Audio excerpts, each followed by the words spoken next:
So, call this meeting to order. All right, baby. Finance Committee. I don't think we have anybody coming in. Sorry, it's gonna take me a while to turn around. Pledge allegiance to the flag of the United States of America and to the republic for which it stands, one nation, under God, indivisible, with liberty and justice for all. All right.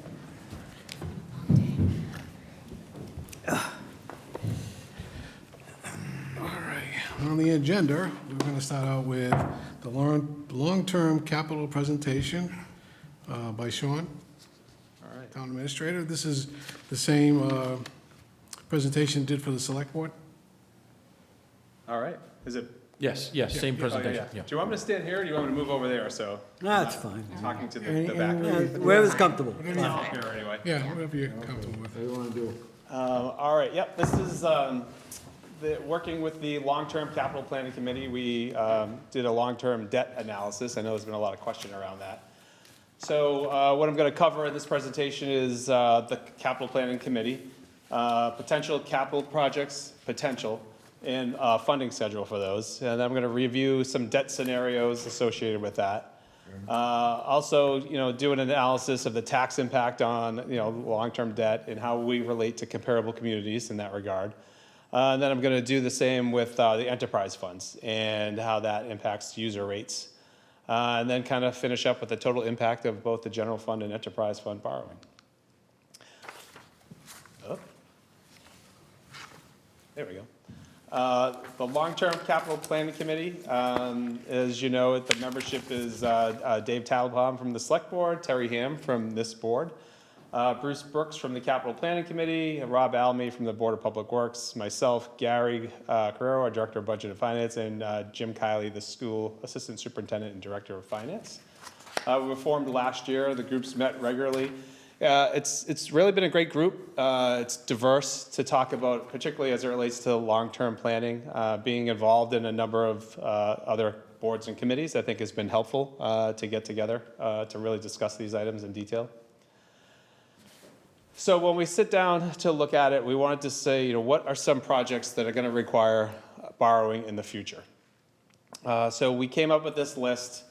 This is just a potential debt schedule. This is not a list that's been approved in any way. It's just a number of items that, some of them we know are coming in the near future, some we would like to do. But it's in this point in time, a pretty comprehensive list of what we would like to see. And then we've got them sorted on the far right column by the potential funding year. So you can see the recreation center, an assumption of 20 million. We assume the borrowing rate would be about 2.75, and the term would be 25 years. Then we're looking at the high school roof and windows. That's 4 million. We're assuming that cost would be 8 million, but that's why I have MSBA here and italics, because that usually covers half the cost. The Paid Narrow Bridge, we have that on there. It's currently, the design is being funded by the state. We're hopeful that with the state picking up the design of the bridge, that they might also pick up a large portion of the cost of the bridge. We don't know that. Historically, they've done that with other bridges, so we're not sure. However, it's still on our list for about 2028. The items in kind of pinkish orange here, these are just items we lumped together to do one borrowing, and that would be, the Council on Aging is doing a feasibility study for their footprint and their programming for the future. You've probably heard us mention we've received grants last year to do a feasibility study for Dias Landing to see what that can be like in the future, but also as part of that, the Rogers Street boat ramp, we have a grant to do a design of a boat ramp that can accommodate both recreational and commercial vehicles at that area. We already have the parking lot. And the Memorial Stadium still needs about $5 million to complete the improvements there, according to the school committee. So those are projects that would be lumped together in 2028 for about $25 million. And then the school committee, all the schools will need to be replaced in the next, 30 to 40 years. So we have on here what we talked to the school committee about what that would look like. I have middle school / high school here because there might be, they might renovate the middle school to make that the high school and switch them back and forth. They're still mulling that over, but they're estimating about 120 million, which the actual cost would be about 240 million. This is MSBA funding, and that would be about 2030. The governor just presented the Empowerment Act this past January, and you'll see on the term, what they're doing is they're changing the borrowing term from a maximum of 30 years to 40 years. So I've incorporated that into this. I think that's going to go through. And then we've got the Potter or DeMello School in 2035, the same thing, the other school in 2040, and then the Quinn School in 2050. I'll just say this, the schools provided us these dates. I would find it hard to believe that, you know, this is an aggressive schedule for borrowing, for replacing schools. It's very aggressive. Where did the terms, the rate come from? Yeah, that's my question. So we just did a borrowing and we got a rate of around 3%. So, you know, we were assuming 3.5% previously. I think by the time we go to borrowing, I would imagine the rates are going to come down a little. So that's an estimate. We're guessing about 2.75, and I think that's pretty accurate from what we were seeing prior to COVID. Sean, where are you borrowing from? Which is going to be your source? We would go out to Debt borrow exclusion. the bond. Debt exclusion. Muni bond? Debt exclusion. That So is, we go out to the market. So debt exclusion would have to be voted at town meeting, and then we would have to, we'd borrow for that. I have another So question. it would be, municipal bonds, that would be the. that's what I just said. Yeah, It's not a bank, it's not a bank. So I have another Yeah, question. I okay. heard you say something about the schools being very aggressive in replacing them. But I mean, is there data that says that they have to be replaced at a certain period? Well, or I question think marks, Potter, or- DeMello, and Quinn are aged, and something needs to be done. Now, the school has provided this. The school may turn around, I mean, this is starting in 2030. The school may turn around and do, you know, a study and say, yeah, you know what, we're consolidating. We don't need 5 schools, or we're going to do 3, or they may say, we need 6. I don't know. This point in time, this is what they've provided. Well, I mean, like this, I have disconnects. I mean, it's like the population of the school is going, Down. schools are going down. Maybe this is beyond the group's purview at this particular time. But I mean, I don't see, I mean, is there data that says these buildings are gonna be falling apart by, they say the first one, or 2028? I mean, what's the rationale for that? Well, I think the Potter and DeMello schools, you know, they were built in the 50s. Yes.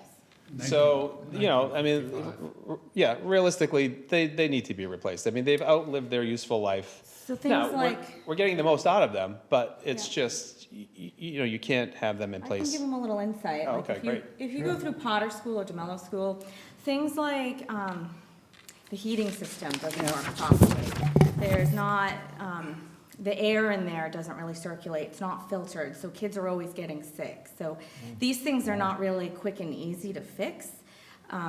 And, you know, the roofs, that Potter School just had a new roof put on, but they're like on multiple levels that it's almost like, you know, I understand get to that, a but point I where you're mean, like, okay, it's gonna my be- issue with it is, I don't see any data, I don't see consulting engineers Yeah. saying the building life is it can't be Yeah. fixed.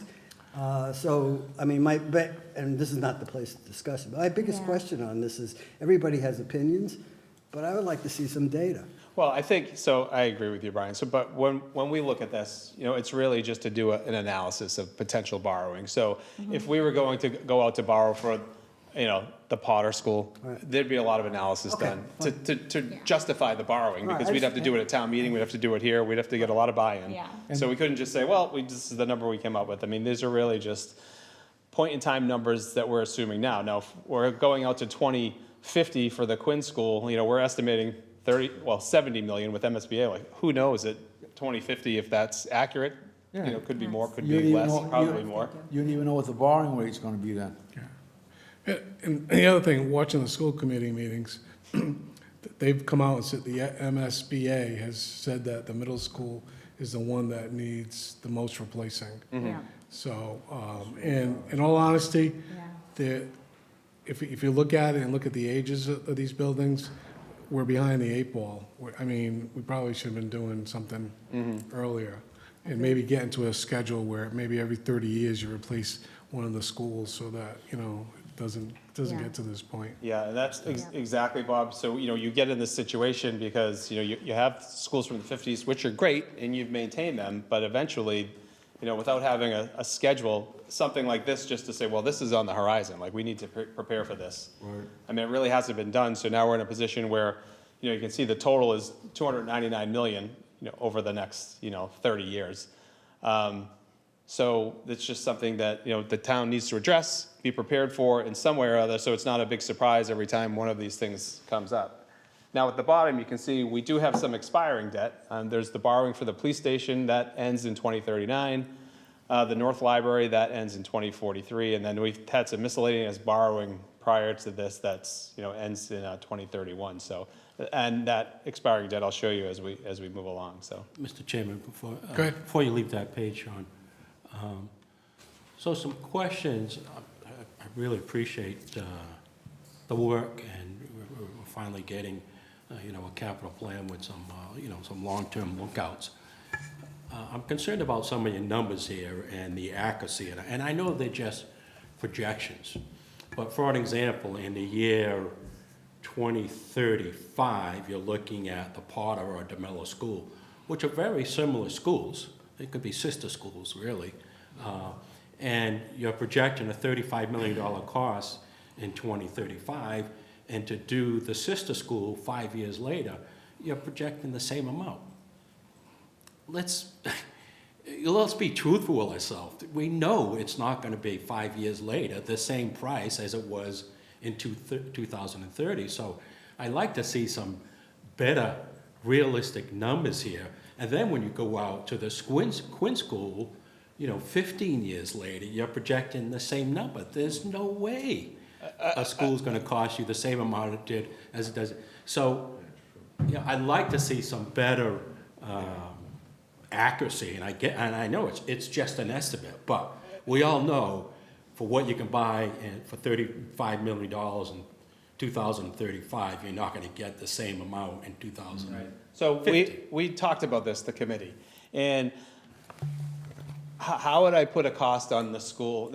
This isn't directed at you. How would we put a cost on the school at 2040, 2050? Like, it's really, what we're doing But is you using. can look at history. We know what inflation's done in the last 15 years. So you apply those numbers going forward. It's strictly an estimate, but to say there's going to be no increase, based on history itself, that's not accurate. Now, who knows how much inflation could go up in the next 15 years, but based on history, it's going to go up. So let's plug in some numbers based on history and tell the truth. So Hey, this is just an estimate. Well, it is, we have been truthful, it is an estimate. So we're looking at the numbers in today's dollars. Like I said earlier, the schedule is aggressive, and I don't know if the town would be replacing all the schools. So, if we sat here 20 years ago and said a high school is gonna cost $400 million, everyone would be like, that's crazy, why would you throw that number out? That'll never happen. Now high schools cost $400 million. So, and I get it, so we're really just trying to articulate the point of. I certainly want to be one of those individuals who say, I think you put a too high of a number. I think the higher the number, because we can't predict. But again, based on history, we know it's going to cost us more. So I don't think we're being honest. If we want to educate the voters, we're not being honest when we say a school's going to cost us $35 million year 35, and another school's going to cost the same Right. amount. I know, John, we could go, 15 I mean, years. I understand what you're saying. So I'm just saying, putting my like, point this out is, there. these are example numbers, so, and I get what you're saying, like, I don't even know, like, what would I estimate in 2050 for the Quinn School? Maybe we're not doing the Quinn School in 2050. Maybe we're doing one high school and one other school. I don't know, 2050, who knows? So, Well, everything's Maybe an the numbers estimate. I We have up know here that would this add is up. just an estimate, so no one's gonna come back to Sean and say, he told us, 20 years ago Yeah, yeah. that this was gonna happen. Obviously, no one's gonna do Finding that. retirement. It's strictly an estimate. We'll hunt you down. But, Bob, so dead by another this. point I wanted to touch on, Sean. I don't see, and I know this is just some preliminary, but we know there's some big items on the DPW side. That's coming up. that's coming up. Yep, It's, that's under enterprise. So those, and you know, I'm gonna skip ahead, but I would- enterprise funds are covered with utility rates, so it's not on the tax rate. So the users of the utility have to cover those costs. So I'll go over those. Right, after and I this. hope, because we need, in my opinion, whether it's a fee or a tax, it's an increase. And I'll show you, on we the add that up taxpayer. at the You got end, that yeah, in you'll see You that. know, it's all hyperbole anyway, John. you come up with And you that know about the borrowing rate's gonna be 2.75 Guys then. on the- Yeah, The school provided them. I think though, for sure, I think it's a good starting point. I think it's a good starting point, but for sure, I think John's point about increases due to inflation or whatever is well taken. And I think there should be some difference in the numbers as you go out 40 and 50. Yeah, but we gotta start somewhere, and this is a Well, good no, it's starting fine, point. Yeah. it's fine to get So- started, but I think you're right, you're gonna have to show it. Yeah, You know, that's it's, fair. it's 300,000 to 300 million to 350,000, $300 million. It's hard to say. Maybe we get to 2040 and it turns out the state funds all the schools now. They just pay for all the schools and we don't have to fund this at all. I think it's very important, because net, I vaguely remember somebody saying at the end of the presentation that it would add about $1,000 at some particular time to the tax levy. So I Which is a think, misconception. It's $1,000 more than they're paying today. yeah, but Not I'm saying, $1,000 from the year before. but I'm also saying that if you increase those numbers, it would be more than $1,000. Yes, Yes, okay, All right. that's my only All right. point. Okay, all right. why don't we move on? So with that debt scenario in place that you saw, so this is what the proposed debt schedule would look like over the next 50 years. You can see in 2030, what you'd be funding, the recreation center, the high school, the bridge, COA improvements. So in 2030, you're funding quite a bit. So you've got about $9 million in borrowing costs annually in that year. And then it inches up over the next 20 years. By 2050, that's where it peaks in, now you've got all those projects on the left, but now you've added Potter, DeMello, and the Quinn schools. Then you get to about 2053 and you see these things start to get paid off. So there's quite a bit of drop off. And then you get out to 2070, which is a long way away, but then you can see it drops off quite a bit. And this kind of leads to the next slide, which once you do this borrowing, now without increasing taxes, you have this borrowing capacity for the future. So ultimately, after 2050, you would work towards $20 million that you could borrow annually that is not going to have to go back out. You're already paying the borrowing costs. And I know you could decrease the tax rate, you could do different things, but this is just tries to elicit when the town borrows for projects, yes, it's an expense to borrow for these projects, but when they drop off, you have that money that you've been spending annually that you can apply to other borrowing projects. So it helps to kind of keep the town facilities improving over the long term, and without having to go back to the tax base to borrow again. So, where does it show our debt capacity? I know we have a lot of debt capacity, but that's not included in here. Yeah, I didn't include that in here. Okay, but So but the it's within our, It's in a slide coming up that'll Okay, help okay. to articulate the point. okay. So people always want to know, well, what's the cost on my tax bill, on the average tax bill? So we always like to do that. So on the right in orange, you can see all the projects funded. At the bottom, this is FY '23. The average home assessment was $421,000. The average tax bill is about $3,700. That's FY '23. Now, if you start to implement some of these projects, like 2027, we talked about the rec center, the average tax bill is going to go up $86. And then you start to work out the projects over time, as we showed you earlier in the schedule, and it goes up, 2030, goes up $585. That's over the $3,700.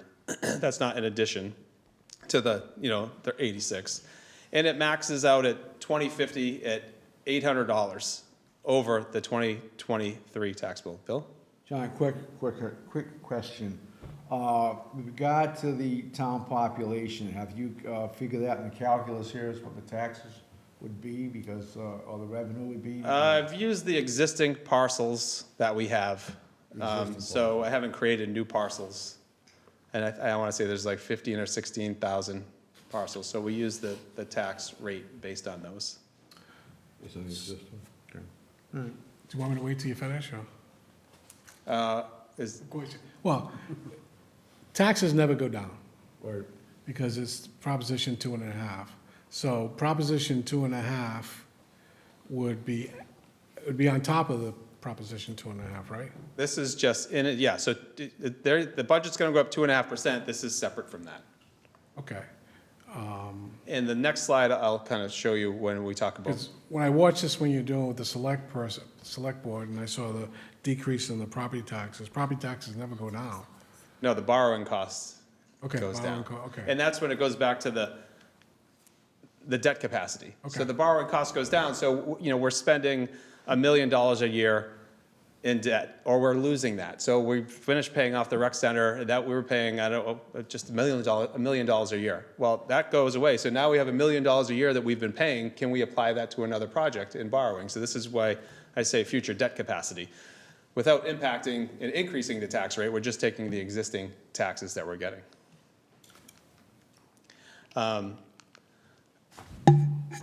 Debt as a percentage of budget. So this is kind of what you were alluding to, Bob. So we looked at currently in 2022, all of Massachusetts, the average debt that a municipality holds as a percent of their budget is about 7.5%. We are at 1%.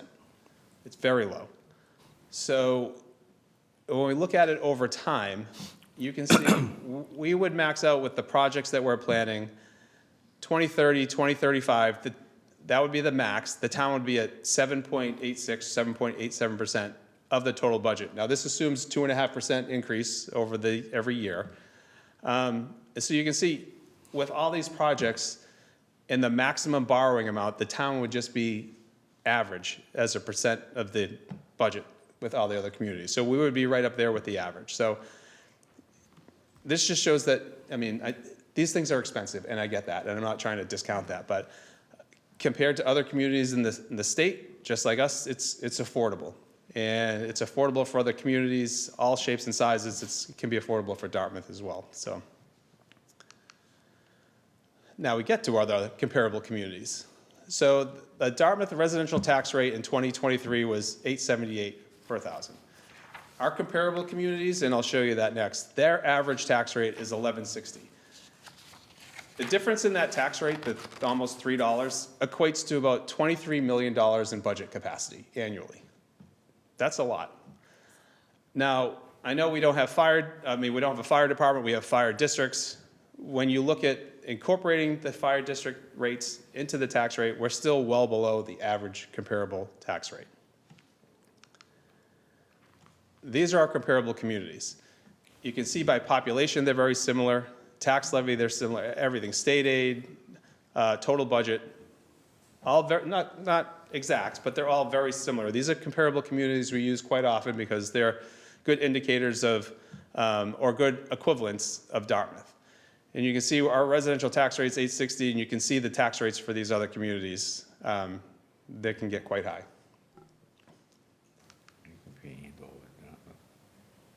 So when you look at in 2050, our maximum debt obligation would be about $13 million annually, still below the $23 million budget capacity we would have just to have the same tax rate as our comparable communities.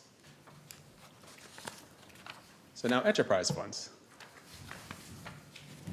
So enterprise funds can't borrow on the tax rate. All the expenses and all the borrowing related to enterprise funds needs to be borne by the water and sewer utility rates.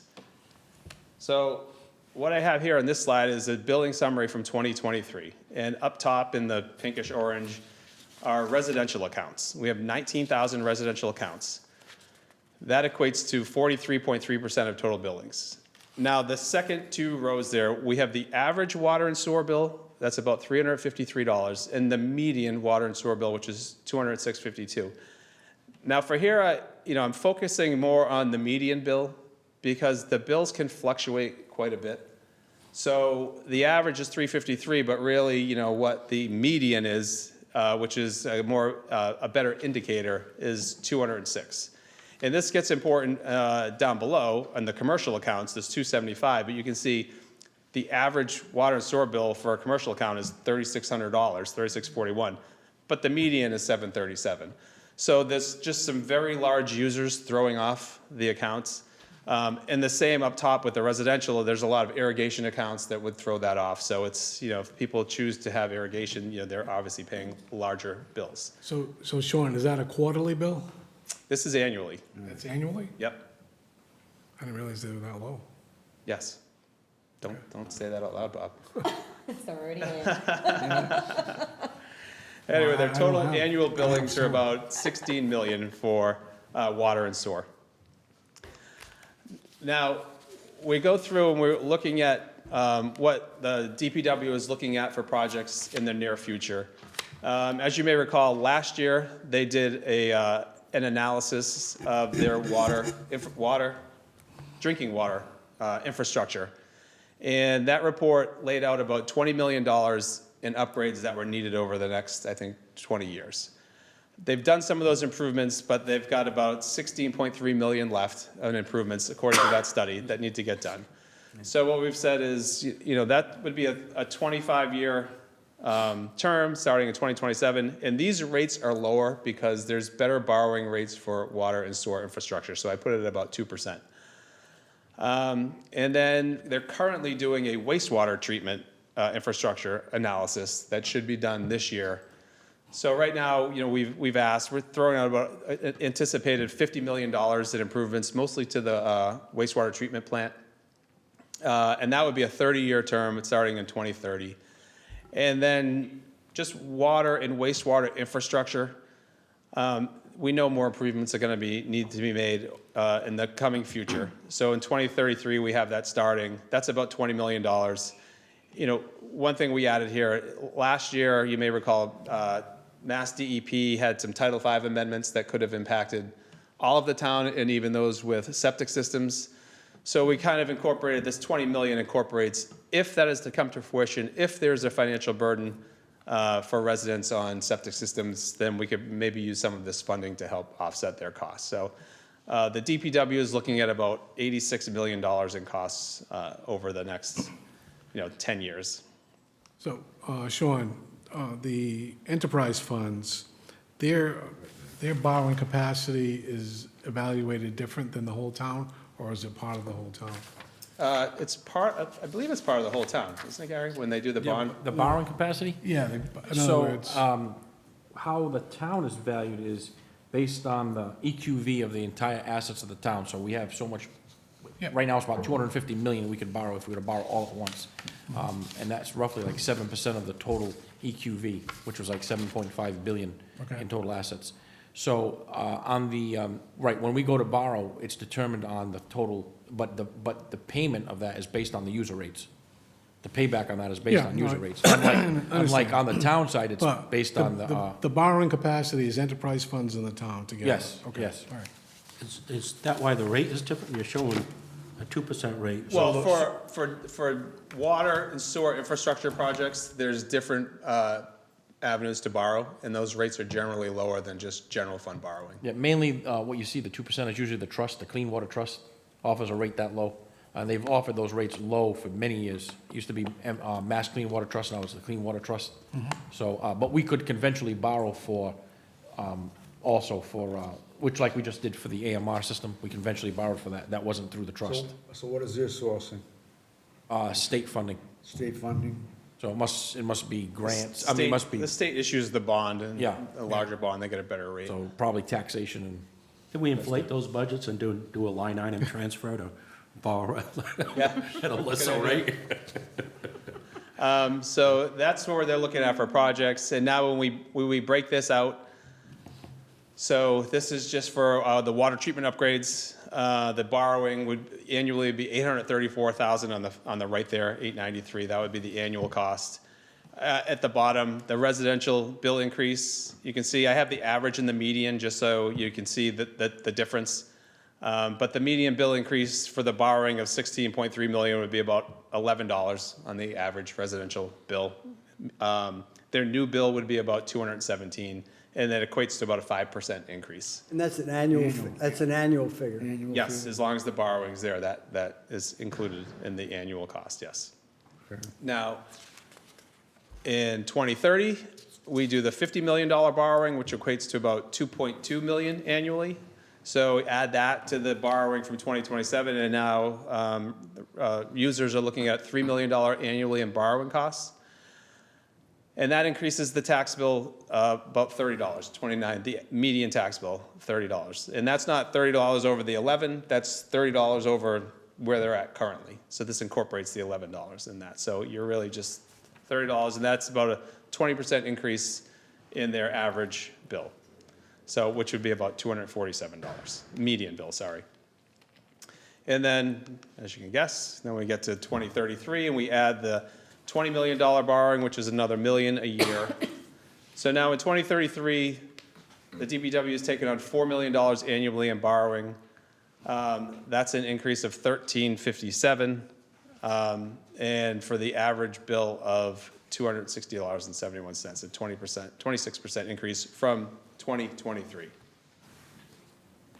So I know, and this kind of goes back to when we looked at the borrowing for the general fund, it's a lot of money. Millions, hundreds of millions of dollars. What is the impact on the resident? You know, they're paying so for 86 million in borrowing, their median bill goes up $260 over today.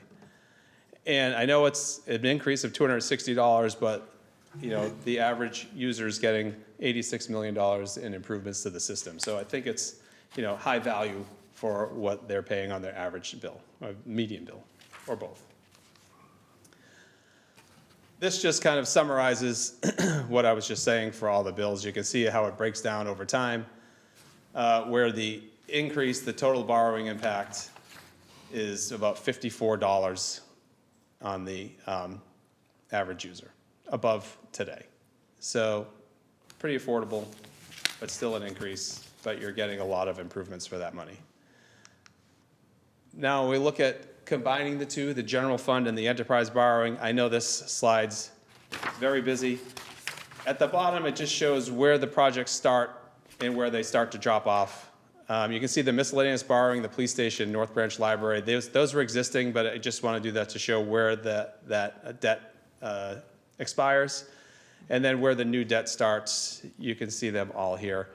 So in 2026, residents will be looking at about 71, 75. And you know, in 2040, that's the peak year between the general fund borrowing and water. If the residents on water and sewer and borrowing, they're looking at about $978 over what they're currently paying in 2023. And then you see it really starts to drop off, and if we're all here in 2080, we'll be paying $500 less, No, I won't be. less a year. I think any of us are happy. I don't think so. No. And then, you know, what we're trying to do this year at town meeting is establish a long-term capital stabilization fund. What we're trying to allocate this year is $1 million from money we would usually spend on routine capital. And this can do, this long-term capital stabilization fund has a lot of options. We can use it to offset capital project costs. We can use it to supplement debt payments to reduce the tax burden over time. And we can also use it to provide matches for potential grant-funded projects if we were to receive grant funding. So where does the million come from, Our free cash free cash? that we usually apply to routine capital. Based on the current tax levy? Yes. Yeah. And that's, Sean, I got a question for you. When you were saying, yes, the average tax bill will go up for the, you know, the water and whatever, how would that be, say, tangible to or visible to an average homeowner about waste treatment upgrades? And how would, if I was sitting at home, oh, this is wonderful, but how can I see the improvement? What would be the effect, if you can follow me on that? What justifies the rate increase? well, I mean, we can have the DPW director come in to kind of talk about this, but I think everyone here took the tour of the wastewater treatment facility. I wasn't available. Yeah, no. I took it. So We're gonna have to go look at it. yeah, the tour. The current facility is really maxed out in its capacity to treat wastewater. So, that needs to be expanded on, and, if we're unable to expand on that, then that affects the residents directly, and either we're not continuing to roll out services, but also we just have to spend the money. There's no way we can't treat wastewater, otherwise it's backing up. That's understood, okay. But you saw in part of that borrowing in the last year for water and sewer was $20 million, and if DEP ends up implementing what they were proposing with Title V, well, that helps to offset some of the costs for the residents that have septic systems, as well as helps to expand the current water and sewer infrastructure as well. So more people would get service. Are we still gonna be, getting water from New Bedford that far out, or? No, I think they've stopped that, right? I think the Yeah. well is back online. I can't remember the presentation that Tim, what did Yeah. Tim say? There's was a that? what's it called? Four something? What did Four Tim say log when it system. was here? Four-log system. So they were purchasing water from New Bedford due to the contaminant that was in the Right. in the wells. I'm not sure if both wells are back up. I think there were two wells He that were. mentioned that was, I believe it was in the process, Yeah. so I was just wondering when. Last year it was when we almost shut off. 700 some thousand that was paid to the city of New Bedford, but I'm Right. not sure where it is. We can ask Tim Yeah. as far okay. as like where they are with that, getting the wells back online. Right, okay, good. So, at town meeting in June, there's gonna be a warrant item to establish the long-term capitalization stabilization fund, and is it gonna be funded at town meeting? Yes. Also, funds would be free cash. It's gonna be funded at town meeting? Yeah, so Okay. I'm not sure if we set up the article and then. Yeah, we create the article, and then we have another article to Fund it, to fund it. contribute the funds to the. So I have okay, so you got this presentation. Are you gonna make this presentation at town meeting? Probably a version of it. I mean, this is a long presentation. I think we have like 5 to 7 minutes, so we'll pare it down. But we'll do a video to try to, pare this down a little bit and just focus on, this is a lot of detail in here. I don't know if, it's a lot to absorb, like if you're just trying to look at it, but we'll just throw maybe some numbers out, some dates of borrowing and some what numbers are looking like, and so people get a feel for what they're looking at for costs. All right, so I have a question. So, okay, you do that, and you've established the $1 million allocation stabilization fund. Then how do you move it forward in terms of taking the next step, the next step, the next step, in terms of things like replacing school buildings? Well, good question. So this is why, if I go back to the list. Yeah, I mean, well, there were dates, but I mean, obviously. Right, so, oops. We don't have a project currently that we need to go to borrowing for, which is good, but we're gonna be facing some projects. Now, the recreation centers, and maybe Dias Landing, and that one's in Orange, those are, nice to haves, they're not required. The other items on this list are going to be required. Now, maybe we get funding for the bridge, maybe the schools are different costs, or we get more funding, or, you can play around with them, but those are required, you can say, or in some form or fashion. And this is in this point in time. So, one item we don't have on here is Southworth Library. Now, that was built in 1960, and it's used, and it's fine for now, but if we're looking out 50 years, like, we gotta consider a building like that as well. But we didn't add that to here just because it's really, these other items seem to be, I don't want to say higher priority, but more of a priority than that. How will you get the buy-in on rank ordering these things in some manner from town meeting and the residents of the town? In other words, if you don't have to do all of these things, how do you get what people want to do in town based on some sort of rationale for each of them? Well, I mean, we're looking at it as like what the need is. So the recreation center, the select board has funded the design with ARPA funds. So that design's being done. So, in 2 years, the design will be done, and town meeting would need, and the select board and finance committee, everyone needs to decide, okay, is this a project worth moving forward on? But we're gonna have that ready. Now, the high school roof, yeah, I mean, if you talk to Jim Kiley, he says that needs to be done in the next, 3 to 4 years. And also, a great example, the building's getting close to 25 years old. That is the new useful life of a building. We don't get these Potter DeMello schools anymore. I think you're starting to see, this Dartmouth's been spoiled with the buildings. They've been well-maintained and they lasted a long time. I don't think moving forward, like, they're gonna get that same capacity out of new buildings that are built. It's just the nature of things. They're getting better again, but, and then, the bridge, we could get funding for that. So does that need to be included? So it's hard to say like what the actual borrowing would be, but we're just trying to say this is worst case. I guess, I'm just trying to, so you add the enterprise funds into all of this, and just going through the back of my mind as everybody's talking, or as you're talking, I mean, you could make a case, I'm not saying, don't do any of this, and just spend it on infrastructure, on like sewage treatment, water, or whatever. So how does it get conceptually to residents of the town to make a decision on this? On who does what It goes and to when? the select board, finance committee, capital planning committee. They review it and make a recommendation. Then it goes to town meeting on the warrant. Town meeting votes, whether they want to move forward with the borrowing. So the underlying thing on all this is that all of this stuff is needed, and that therefore it should be, I'm not saying you said this, but it should be funded over time, because all of it is needed. Yes. One way, and I know, people are conservative with funding, and I certainly understand that. Dartmouth's a desirable community, and what makes it desirable is the schools, right? People want to send their kids to school here, so they want to move here for their schools. So, and also the recreation areas. So you have a lot of conservation areas, but there's, pickleball courts are new, they're getting used all the time. We've got the North Park, that gets more use. Round Hill gets, all of our recreation facilities are getting a lot more use. It's like increased dramatically, especially since COVID. So residents moving to town have that expectation that I want recreation too, I want good schools, and I want a lower tax rate. So there's finding this balance.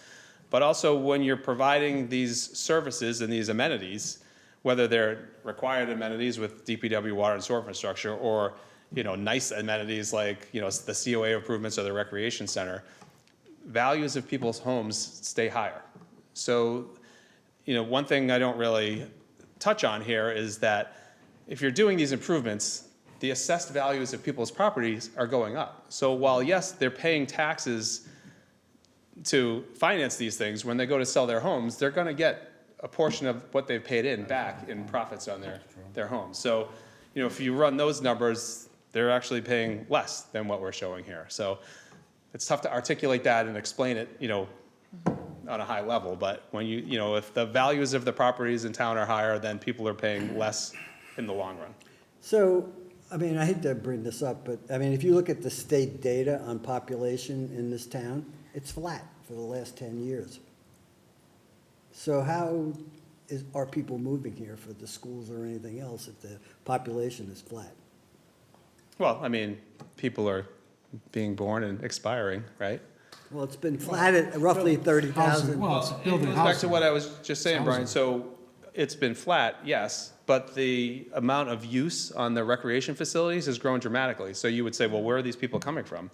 Well, people just have more expectations. They're doing more. They want more out of the community. So it's the same number of people, except as the new generations are coming along, they expect more from their community, and they're out there using it. Where maybe in the past there wasn't this expectation of recreation facilities for the public. So the needs are changing of the people, but the number of people are staying the same. Thank you. I think this was a great presentation for what the needs are for our town, and I think it's a great starting point of where we should be looking over the next 50-plus years. Yeah, Thank I mean, it's a long time, so people, you look at 300 million, but, and a lot can happen in 50 years where you're going back and forth. As far as priorities, I just want to point out, Brian, MSBA has a lot to say on the priorities, because they're paying for half the school, so, and I know that they've already said that the middle school is the one that needs to be replaced the most. So, because if the town said we want to do Quinn first, MSBA would probably say, no, we're not gonna pay for it. So, so they have a lot, and that's the big majority of the 300 million is, the schools, so. Yep. No, I agree, great presentation. I mean, I think people move here for the, for the schools, for the, for the recreational areas, but also for the low tax rate. I think the, last year I had breakfast with the state rep Markey, and he had said to me, we were talking about the tax rate, and his brother has a house in New Bedford, which is equal to his house in valuation, and his brother pays $1,000 more in taxes a year than that. And the other thing is, relatively, this town is well-run when you compare it to like New Bedford and Fall River and Westport. So that's another reason why people, so there's a lot of reasons why people move here. Question, Lake Nokichoke, is that something that we have to be concerned with? No, not currently.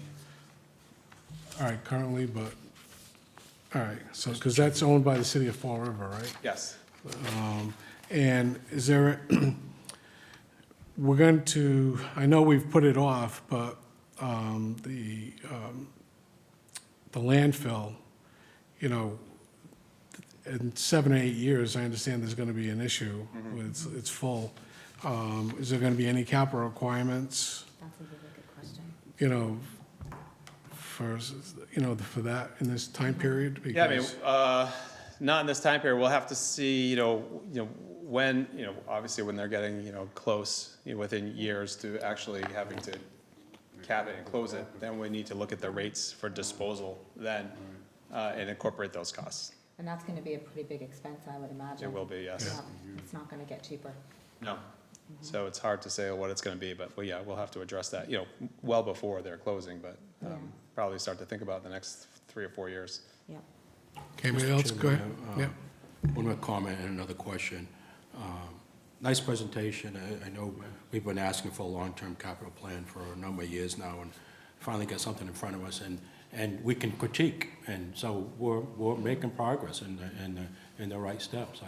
I think, we need some tweaking on it, but it's good to have something that everybody in town can critique and move forward with. I apologize if I missed it. I have an ear infection, so my hearing is a little bit off today. The stabilization fund you're calling for with a $1 million allocation, what's the long-term plan for that? Are you looking at funding that every year, and at what price level? We don't know. So right now, we can fund it, so we're trying to do that. We'd like to fund it in some capacity every year, but we'll see what happens with the budget and the routine capital needs. We just want to get it established so that we can contribute to it when we are able.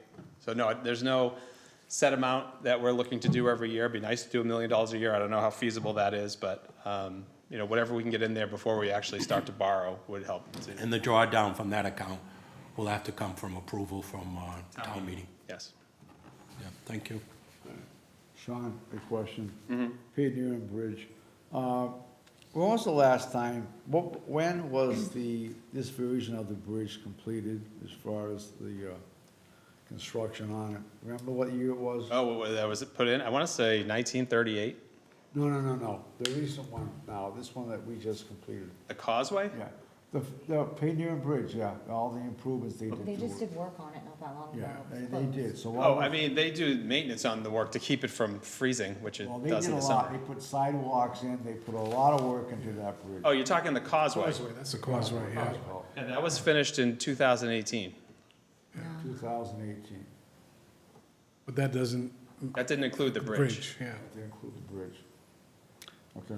And that's one of those projects, so, you know, this goes back to kind of the recreation center. I know, you know, people feel different ways about it.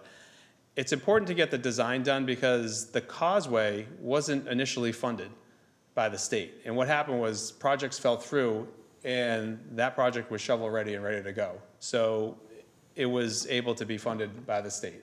So they took that on.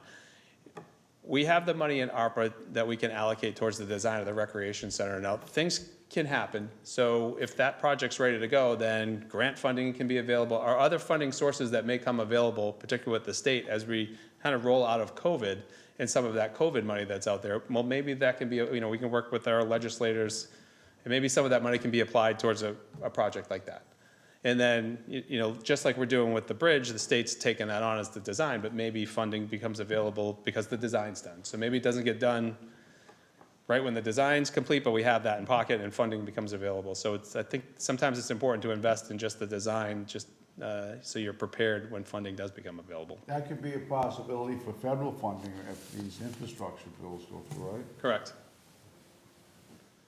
Well, I agree. I think this is a really good first Yeah, step. absolutely. Yeah. And I would like to see it move along on some path that's structured, maybe after the town meeting where you get your $1 million stabilization fund, about steps and who's responsible by what dates to take the next steps in implementing this plan over time. Not only is the contribution to a fund of that sort important, it also helps with ratings. So the long term, when we go out for a bond rating, they want to see like there's a commitment to infrastructure that could be in risk in the next 20 years. That's a positive to have. All right. You ready for the next presentation? Yep, This won't be as long. That was fine. That was great, very nicely done. very good, very good. Nicely done, thank you. Yeah, so, Thanks to the long-term capital planning committee. It's a so, lot but you of and, group effort to go you and in. Gary did a lot of this? No, Gary doesn't do anything. He just, That's not very nice to say. yeah, Gary and I put this together, and then, like I said, the long-term capital planning committee has been great about, you know, kind of reviewing these numbers. A lot of discussion around this. And John, you bring up good questions. We did talk about, yeah, how do you estimate costs like way out in the future? And it's like, it's hard. But just to kind of articulate the overall borrowing point, I mean, we can continue to look at this annually, that's the plan, and update the costs as, you know, as we have more information. I think if you're gonna present this at town meeting, you should make that intention plain to say, we're gonna be using this as an active document and update it on an annual basis in terms of what the next steps are to execute against these dates and the amount of money that's on this long-term plan. Yeah, as the dates get closer to a completion or to even a start date, not a completion, a start date, those numbers are gonna be much more. Well, they're gonna be a lot fine-tuned more, and tweaked. yeah, and they're gonna be firmer. But I think at town meeting, you have to really say what the next step on this stuff is and what the plan is for reviewing it, and that there is actually a yearly, or I don't know, half-yearly review on what should be done next on this plan. That would be my recommendation. Okay. Okay. Healthcare. All right, health insurance. So this is an issue, you know, not only in municipalities, but like everywhere. Health insurance costs are going up dramatically. We've seen that for a number of years. And the town's health insurance costs go up, particularly as it relates to the employees. Their share of the health insurance costs have gone up quite a bit. It's at the point now where it's really affecting the town's ability to recruit and retain good employees, because we're being compared to other communities and what their offerings are. Now, it's hard to tell employees sometimes that, you know, one municipality might have a plan that pays this contribution rate and we have one, but also the plans can differ. So sometimes they're apples and oranges. Like Dartmouth has a really good health plan, and it's what they call rich, for lack of a better term, but it provides a lot for the employees. You know, it's expensive, but you could give employees a lesser plan, but they're still paying more just out of pocket along the way, and they're not getting the same quality of service. So we're looking to keep the plan we have in place, but then what can we do from the town's perspective that's affordable to help, provide the employees with, a lesser cost for health insurance. So when we look at this, I'm going to go through kind of our current health insurance rates, our historical annual insurance rate increases. We have the traditional HMO plan, and the HDHP is the high deductible health plan. So I'm going to compare the two. They are the exact same plan, so this is what causes some confusion. It's only in how they're paid for. So people sometimes think the plans are different because one's a regular HMO, one's a high deductible, but they're the same plan, it's just how it's paid for. Then we're going to talk about the high deductible plan has a deductible that the employee needs to cover. We're going to go over that analysis of what the expenditures are. And then we're going to look at changing some contribution rates on the HMO plan and analyze that, and also on the high deductible plan and what that analysis looks like. And then lastly, we'll kind of compare them all and look what we're proposing for this year. Our current health insurance rates, so the total monthly cost for the HMO plan for an individual is $1,136. For a family, it's $2,828. I have in orange highlighted. We're really focusing on the employee and what their monthly expenses. So you can see the town currently covers 56% of the employee's health insurance. The employee covers the 44%. That's the split. And you see in the high deductible plan, individual and family, you can see it's dramatically lower than the HMO plan. But there is a deductible. The individual has deductible is $2,000 a year, and a family's deductible is $4,000 a year. The town currently contributes to the deductible for the employees, 25%. So individuals get $500 a year, and families get $1,000 a year. Does everyone know what the deductible is? I'm happy to explain it. So sometimes I give this and I forget all the details. Our current enrollment is the HMO is 380 employees, and the high deductible plan is 51, and that's town and school. So what do our rates go up every year? This is interesting. So just to see, health costs are legitimate. In FY17, you can see 17, 18, 19, they went up quite a bit. Now you get to 20, 21, 22, this is COVID, and less people were using the health insurance, and less people were doing everything. And our increases for health insurance went down dramatically. Now, FY24, as we start to come out of COVID, last year they went up 5.73%. This year they're going up 8.45%. So you can see the trend is getting back to FY17. So, if I average these out, we're at 6% increase. So we can expect at least a 6% increase every year in health insurance costs. So when we compare the current plans, the HMO is $56.44. The high deductible plan, the town pays 60% of that, and the employee pays 40%. So what we get with the high deductible plan is people are apprehensive because they say, well, I have to pay that deductible. That's a lot of money. And just currently, the way the plan is funded, you can see the HMO individual, they pay $6,000 annually. A family would pay almost $15,000 annually. If I can, this works like so right here. So the high deductible, it's $4,600 for an individual and $11,500 for a family. This was their deductible for the year 2000. The town covers this much. So the employee, the annual cost with full use of the deductible is for the individual $6,100, and for the family it's $14,000. So if an employee is on the high deductible plan and they use all of their deductibles, so after you pay your deductible, your $4,000, there's no more out-of-pocket expenses.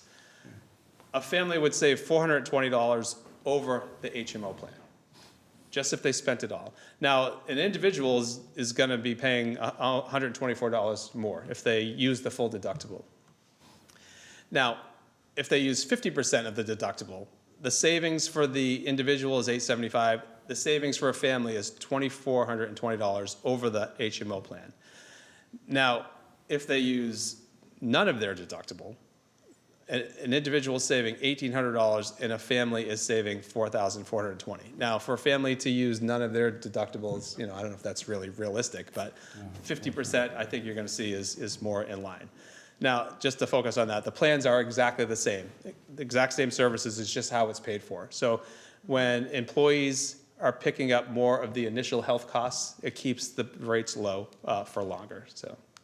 So, just go back one question. So the town HSA contribution is $1,000.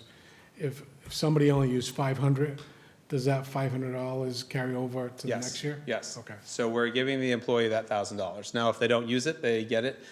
And the health savings account is an interest-bearing account, and if they contribute to it, it's, you know, I'll get into it, but it's pre-tax, so.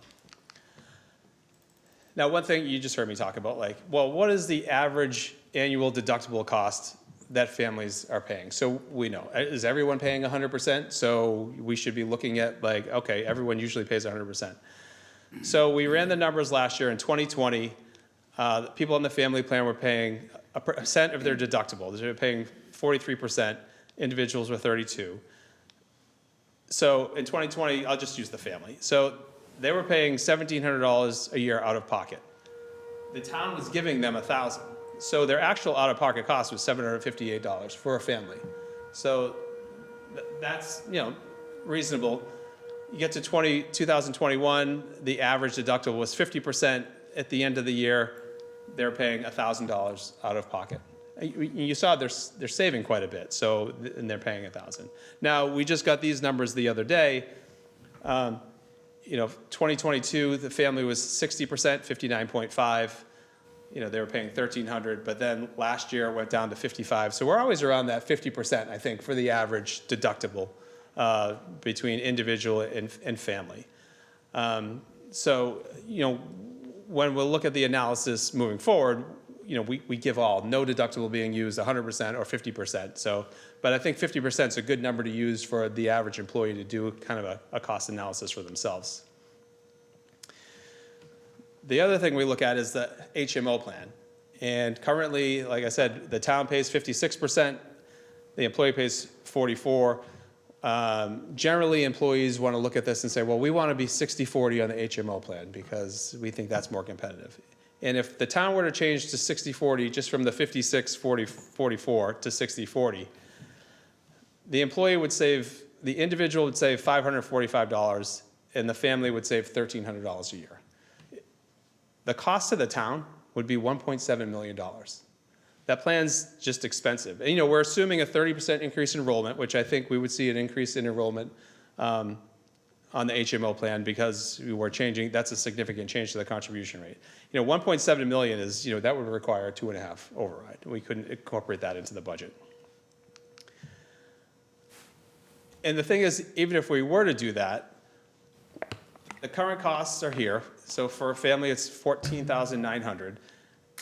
Next year, you saw my numbers, we're going to have a 6% increase on average. If we assume that, now, you know, with the savings, they're at 14.3, and then with it by FY26, they're back above what they were paying in FY24. So any savings that the employee gains by the town going to 60-40 is gone within 2 years.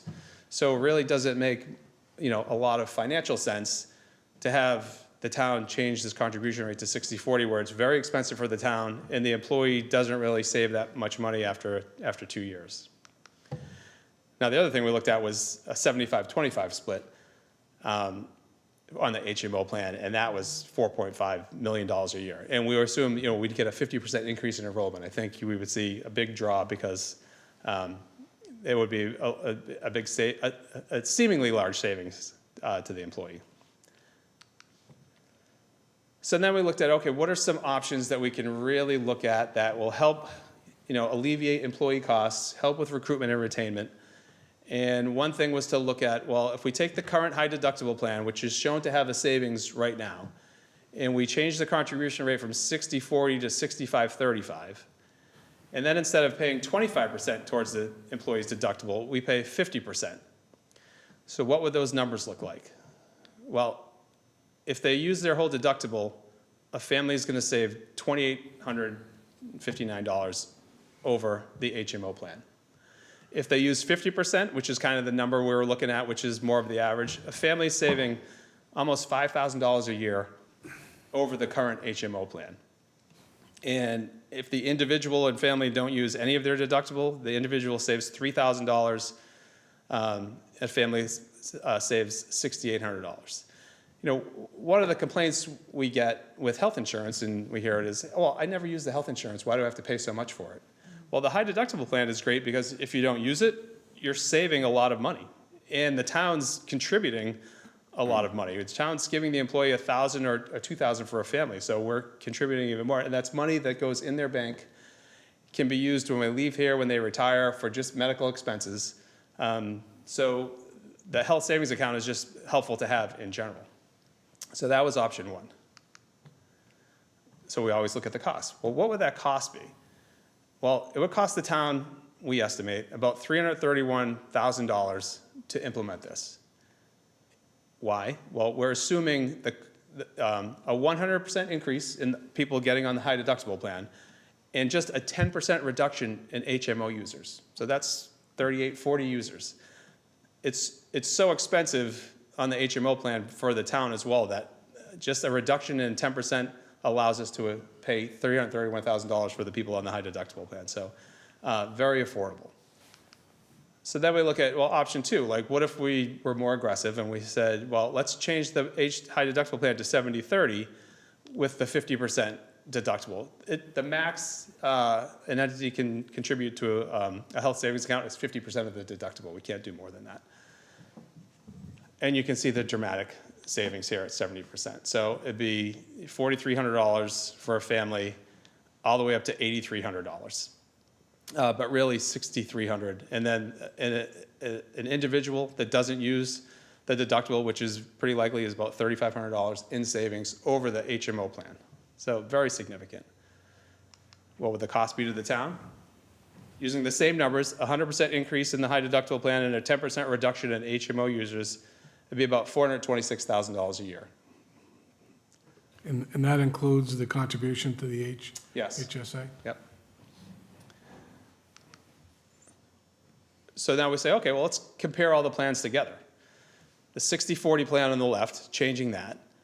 The savings for the employees, between $545 and $1,300, but the cost of the town is $1.7 million. Then you get to the 65/35, and the savings are significant, and the cost of the town is reasonable. And then 70/30, the savings is even more dramatic, and the cost of the town is reasonable as well. So when we look at this, we think, it'd be nice. We're going to try to implement this 70/30 with the 50% deductible for employees moving forward. We think that's affordable for the town, and I'm going to get to that. How can we incorporate that cost? Well, for one, it's been great that the school's able to stay within their 3% for FY25. That's been helpful. They've historically been over 4.5, closer to 5.5 in their increases annually, which we support. And then, we understand that the school's costs are, on a trend that's not sustainable over time, but they're using some of their own revenue funds this year to bridge the gap between the 3% and the, 4.5 to 5% that they anticipate for an increase. The other thing is FY25 new growth. Our new growth is increasing, it's estimated about $200,000. And this is from work that Eversource has done the last year in town. I mean, we've seen them, they've closed all the roads, so they've been busy. But with that assessment that's been done through the assessor's office, we anticipate another $200,000 in new growth, which is affordable. And last is, our health insurance budget line item stability. So if, these high deductible plans, employees, like I said earlier, are paying more of their health care costs. So our health insurance on the HMO and overall is high because we have a high utilization rate. People are using the health insurance. I mean, that's what it's there for, but we have a lot of people using it. So Blue Cross looks at it and says, well, your rate's going up because you're using it. It's expensive. So we budget annually 10% over the previous year for health insurance. And you saw it was coming in at 6.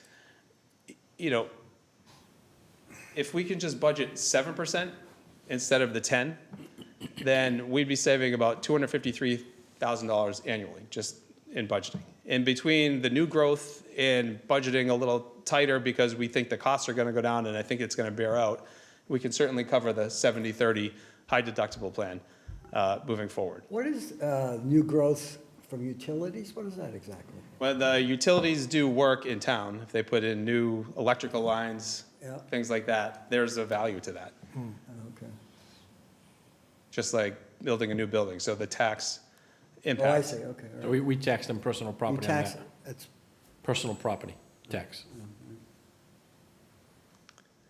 Some additional benefits, if an employee pays 50% of their deductible for 2 years, their health savings account has over a year's worth of deductible expenses in reserve. So it's not like they're having to pay these out-of-pocket costs. One thing we talk about, this is a concern of people is like, well, what do I do if I implement and then that first month or first 2 months I get hit with a $4,000 deductible? Well, that's, something that people need to think about, if that's going to happen, or you can't predict it, but if the employee just continues to pay what they're currently paying for the HMO, and they're on the high deductible plan, that difference in savings can go into the health savings account, and they would have, that deductible amount, up to date sooner. So they can cover those costs. And like I mentioned earlier, the health savings account's interest-bearing and can be used for future medical expenses after retirement. It's pre-tax. And as I've mentioned a few times, the employees on the high deductible plan cover a larger portion of their health costs via the deductible, which results in lower average annual increases of our health insurance rates. So private business has been on these high deductible plans for a number of years. They're very successful. It's kind of the future, and it allows employees that use the health insurance to pay for it, and the ones that don't to save because they're not using it. And that is what we're looking at for this year. Any questions? I have, go ahead, John. Go ahead. Has this been presented to any of the unions in town? Excellent question.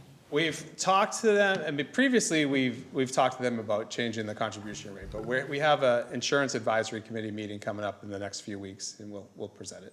And do you anticipate some favorable remarks from them? Yeah, I mean, the savings is I'm significant. hoping so. I mean, it looks, We've really, I mean, the plan's been in place for a long time. People that are on it generally feel that, it's a savings and it's worthwhile. I think people have a hard time, a big thing is they think it's two different plans. It's the exact same plan and how you pay for it. So we've done a lot with education. We've had Blue Cross come in, Maya, our provider, come in. We've had our health fair, we've had videos to explain it. We're really, and sometimes I think maybe employees feel like, well, if management's pushing it, there must be some catch. There really isn't. I mean, we really want, we want good employees. We want to recruit good employees because that's the market we're in, and it's just helpful to kind of cover those costs for, it's a huge savings for the employee. It's, it's an expense to the town, but the balance is worthwhile for the employees. when do you see a possible rollout if things go well July 1st. We're going to put this in the FY25 budget. of this year? Yes. Go ahead. Bill. I have a question. Sean, with respect to an employee's pay, what would be the percentage of deduction, for somebody making for somebody's paycheck? What would it be, like 10%, 5%? What would it be? Oh, for health insurance? Yeah. Well, you know what? I can get that for you, Bill, because we did an analysis last year with the school just on the existing plan, and they have is it the teacher's aide? Is that the Yeah. lowest paid position? That's what that was gonna be my So question. we How- tried to do a comparison to say, well, if you're a teacher's aide and you're paying the health insurance, here's the savings. I did it in dollars and I did it in like a COLA equivalent to show like it was significant because they're lower paid and the health insurance is the same price no matter what your salary is. So it was a significant savings even more for the people that were making less. I can get that. I don't have it. Thank That's you. good to know. I'd like to So- see that. So the lower paid people within the department, Yeah. think people I like just teachers, want to see what assistants, the impact is right now. would have more money in their paycheck. Yeah, so with when the I same did health a coverage. COLA equivalent, I want to say it was, if they were on it and they used their full, or 50% of the deductible, it equated to like, well, don't quote me on this, but it was significant. It's probably like a 17% COLA equivalent. So it'd be like getting a 17% increase in your salary. Sounds about accurate. So, are you just gonna offer the high deductible? Is that what's gonna happen? Yes. Okay. Okay.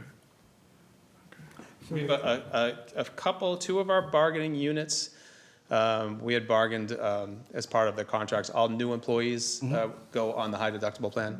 So those two employees in those bargaining units go on, the others So the aren't. HMO just disappears over time? No, we still provide it, Oh, you still got so it's not going away. Some Oh, people- okay, so I some thought- people I thought have you were it, just gonna and offer They're it. gonna stay with it. Okay. So you're hoping, though, that it makes a good enough proposition that more people will We'll switch? drop off of it. Yes, I mean, and it is, if we run the numbers, so. Yeah, that was good. Very good. All right. Any questions?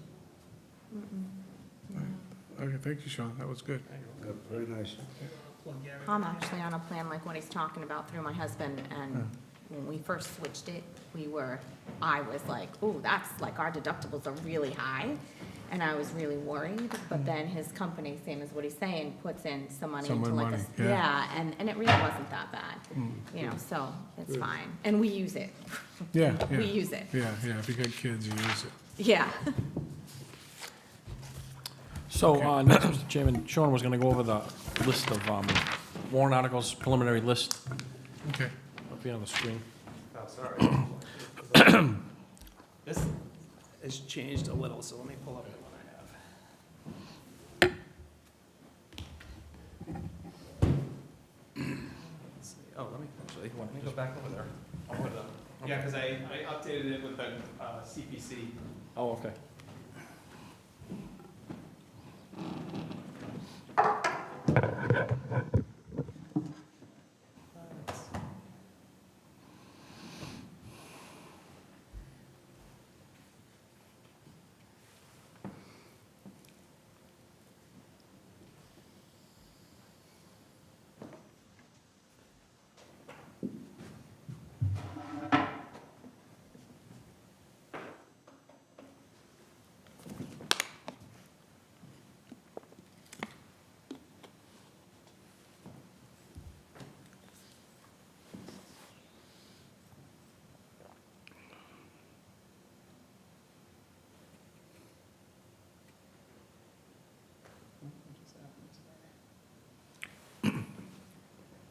Okay, while he's working on that, what's the Schedule E? I don't remember Schedule E. Is that the wages? Yeah, yeah, Okay, lifeguard. yeah, I got you.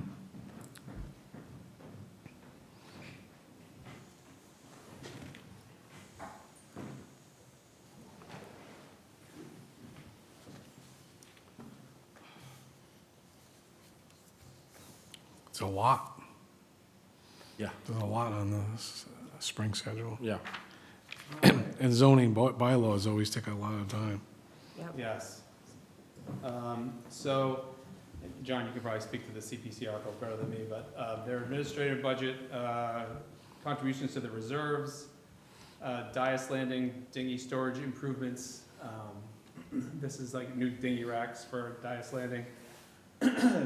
Harbor dredging, design and permitting, they've got a grant for that, but this would be a match.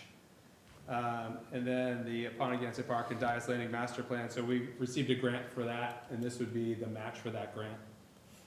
And then Dartmouth Housing Production Plan, a contribution to that.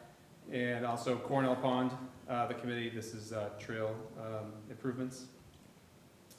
Then after that, it's, you know, the kind of housekeeping, appropriation to the Senate, sale of lots funds, maximum spending for revolving funds, capital planning committee report, appropriation for collective bargaining agreements, this is for contracts that aren't settled, salaries and stipends for elected officials, I mean, that's really the town clerk.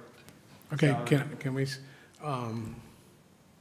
I always feel that we should pay stipends. Is there any way they can put that into two different warrant articles? In other words, stipends being one thing and salaries being another. I mean, I guess if there were stipends that were gonna be paid, we would do that. Right now, it's. Should I talk to Sarah about that? Well, I mean, I guess the select board would have to decide on Okay. funding stipends. Yeah, If you wanna this is bring a- that up. Well, This is they mainly your always, salary. they always fund them at zero, so they're always there, right? Right. But I feel that, you know, the volunteers should receive some type of stipend, and they always say, I don't want it. But I think they can donate it to the music department, they can donate it to their alumni department. And I think we would get more candidates if we offered the stipends. And it does cost money to run for office. Yes, it is. So, somebody who has a family or something like that, rather than spending $1,500 or $2,000 on signs or whatever, the stipend might make a difference. I mean, the conversation comes up every year or so, a couple of years, and, if I would recommend if the finance committee thinks is worth pursuing to offer, I mean, you can maybe present something to the select board, with a rationale and a recommendation, and I know they would consider it. It's come up on the select board, every now and again. Yeah, The but last time they voted not to, but. Yeah, I mean, how does everybody else feel about that? In other words, Parks and Rec, get 1,000, school committee get, I think, a little bit more. The select board, I think, gets, historically has gotten more money. But, we're basically a $120 million business. And I think what happens is, I don't want to say wealthy, but it ends up being wealthy people, and the ones that are on these boards, ends up being on these boards, Not wealthy, but let's put it away, the people that do this aren't worrying about paying their property taxes. And I'd like to get somebody who's worried about paying their property taxes to run for office, so you can get a little bit more different. I'm not against it, except I would like to see the rationale for it and what each stipend for each of the boards might be, or committees might be. Okay, yeah, there's a history, and so, Yeah, years back, they used to have stipends, and then we decided, that we wouldn't have it. I know, before I got on school committee, they were paid school committee, and then we decided at one point in time, we didn't want it, so. but there's a difference, if you don't want it, you can take the money and donate it to a in-town charity, the DSMA, the Alumni Association, I think they got a couple other things. I think, though, if you're gonna pay a stipend, you have to pay everybody the stipend. It can't just be some. unless you've got a That's true. There's rationale. different, we'll go over the history, maybe next meeting, we'll kind of just talk about it preliminarily. I just think that warrant article should be divided into two. One is the salaries for elected people, and then the stipends for the elected officials. And there's a whole schedule of what it was in the past. And they did away with it when we had really hard budget problems, and they were putting the lights out, So I'd certainly like to see it separated and give the town meeting members an opportunity to vote on that, because I do believe that there are probably people that might run for office, and really, the stipend only offsets expenses. Yep, It really does, that's fair. So I'll talk to Dave Tattlebaum, and I'll talk to Sarah and see about legally if you can separate those two, because Sarah would know about that. Okay, I'm sorry, go ahead. No, that's fine. I think you could still have it as part of one article, so if you just want to include the stipends in there. Then the Schedule A, obviously, the big one, then we've got funding sewer and septic system betterments, then we have the enterprise funds, water, wastewater, solid waste, water, sewer, DCTV, waterways. Then Schedule E changes, this is my note, get wording, that's not gonna be on there, but there was some wording I wanted to remind myself. Personnel bylaw amendments, we might have some, there's no new positions, but we might have some salary adjustments in there. Then the long-term capital stabilization fund creation, and then the appropriation to the long-term capital stabilization fund. Then the planning has a number of zoning bylaw amendments, minimum lot area, frontage, percentage of lot covered setbacks, and accessory dwelling units. There's a conservation bylaw update. And then the Charter Review Committee has some updates. I don't know if they're ready to share them yet, so I don't want to like kind of just go through them in detail. And then there's one petitioned article for a liquor license change from beer and wine to all alcohol, which we'll present there. They've submitted the wording. It's being reviewed by town council. Once we have that, we'll present it here. Okay. It's gonna be a big meeting. Yeah, Charter Review is planning on 8 articles. Wow. But they're not major. It's a lot of it, correction of grammar. Yeah.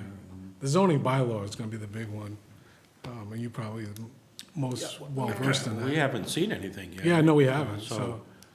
When will that be released to us? Because Uh-huh. those are always Those are always hot topics. passionate, it affects everybody. Yeah, Gary can And, schedule the planning director to come in and give you an update. I think I have her scheduled in April to come before the select board. But, you know, he can coordinate her schedule to come in and she can present those to the committee here. Those are prepared already? Yes. I don't know if we have all the exact wording, but I think they're still being reviewed. I think they're mostly housekeeping, but, or sort of housekeeping, but we'll have the wording when she comes in. Yeah, I haven't heard or seen anything on any of those articles, but, you know, minimum lot areas frontage, that affects every lot. I don't know how, you know, what are they deleting, what are they adding? Gary, I just want to make sure when we do receive something, remember in the format we asked for in the past, that we see the current language, the proposed language, and what's being Xed out and what's being added. We're not just seeing the new language, we're seeing what was Yeah. set, what was set That's before. I think different. it's important to Yeah, the understand changes, where right. where do we want to be, Yeah. and it's clear what the old language was and what the new Yeah. language. Yeah, so I'll contact Christine tomorrow and just try to see what the timeframe is. Just be clear on that, because that was a Yeah. major issue the last time. Yeah. I agree that that is very confusing if you don't see the old language and see what's either been highlighted, put in red, or crossed out, and how it's changing, even as a Almost like town a red meeting line member. version of, Right, Yes, so- exactly. Yeah. So it's crystal clear, and not just for us, but also for town meeting members, because you open up that packet and you're like, Absolutely. I don't even know what this says, it's Greek. Yep. So to make it clear, thank you for pointing that out, I appreciate that, John. So you should know that the charter recommendations will be set up that way, with the old language, new language, and the differences. And Yes. people will get a packet But even of that's going to be, information. you know, I'm sure there's going to be some There's gonna be talking healthy about it. discussion here Yeah. on what, I haven't seen any, I have no knowledge. what Well, the it proposed- hasn't been finalized yet. They're not what? It hasn't quite been finalized, Okay. but it's set up to have the differences between the old charter and new charter presented with changes, color-coded, et cetera. It'll be along the same route that you just suggested for bylaws. Okay. Is that Okay, it? so next on the agenda, just want to go over the remaining Okay. schedule. Yep. So we're wrapping up the budgets here. The meeting for the town administrator, EMA and building, that's going to be changed to 4/4. 4-4? Yeah. And finance department, I'll present on 3/28. That's staying the same. Public schools will be on 4/4. Well, public schools as a whole, That's too much. Yeah. Same day, yeah, Public schools should be alone. public Yeah. schools should be on a different, Separate. that's gonna be long. The town administrator, EMA and building won't take long to go. There's no major changes. Do you know what he's gonna say? It's not going to be maybe 10, 15 Well, how long minutes. you We could think? do it another Okay. week, but, I mean, Well, how long you think would be for them to go through that, or just? He said Most 10 or presenting. 15 minutes. You're- He you're said doing 10 or it- 15 yeah. minutes. So we're gonna hold you to that, Sean, 10 minutes. yeah, I mean, we'll have the school go first. If, Oh, 'cause you it's know, gonna time be runs a- out, then we'll yeah. just do it the next There's week. gonna be a All right, long, that's a good lengthy idea. debate with the So school the- budget. I so can then we're tell not you. gonna meet on the 28th? I don't think there's gonna be this there. I don't think so. No, on the 28th, Yeah, I'm going to I be saw present, the- I'm going to I present saw the finance. presentation. You don't know. Okay, so finance? Yeah. And then, 20th? and then I've you'll have a always draft listened to the schedule of the, you'll have a draft of the Schedule I A. missed it. What, Their what, budget's so not what bad. what is it? So on the 28th, we'll meet, finance will, I'll present finance. All right, And On the 28th, you'll also receive a draft of the Schedule A, not for discussion, but just Oh, okay. to have it. Scheduling for, Schedule A. oh, schedule, okay. And then also, we should, at that time, probably talk about the April finance, the April schedule, how we want to look at that, because we still want to leave time for the presentation or the documentation that goes to town meeting. The So draft letter. if we need to schedule departments in for the warrant articles, I'll reach out to Christine tomorrow, and then if we want to have them come in also for any other articles that we see that you need more information on, we want to have time for that. When you want the actual drop dead date, if you will, for the articles? So everything has to go to the clerk by the second week of June. She has to have everything in hand. Second week of June. If we feel in April that we need to meet on a Tuesday, Yeah, also, I mean, yeah. Yeah. we probably could. But the departments will be wrapped up on the 4th. The So town that- meeting is when, Gary? Was it town June meeting? 5th. Second? No, first. Oh, you have to have it, First Tuesday. So it, well, we should have ours completed before. May, it's gonna Yeah, be May, yeah, it'll be May, Yeah, yeah. May. or Second we week of May. sign the Yes, warrant May. on the 13th. May 13th? Yeah, that's when we gotta Yeah, get okay. everything to them. We have to be done by then. Okay. Because we still have to write our letter, Yep. and we have to vote on all the different warrant articles. All right. So when do you think we'll have the final warrant? Will be for the finance committee to vote on? Or make the recommendations? Probably at the end of April. End of April. So we'll have the final warrant, I mean, we can have pieces of it together, but however you want to do it. we'll have the final warrant to vote on. If something's ready to vote on, we want to vote on it. Okay. Let's get through as much as we can. We should have it mostly done by mid-April, so wait, just to be safe. Yeah, we can, the committee can make the recommendations on the articles then. And then, yeah, okay, that's it for the update on the departments.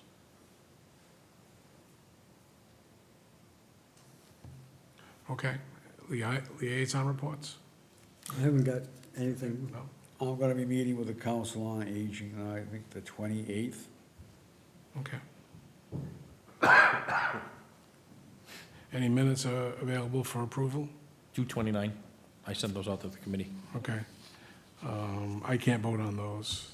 I don't know if everybody, do you want to hold off on that, or do you want to? You have 1, 2, 3. We have enough? members. You have enough members, yeah. Five, I don't think, everybody was here, so I know you had left early, but yeah. you were still here.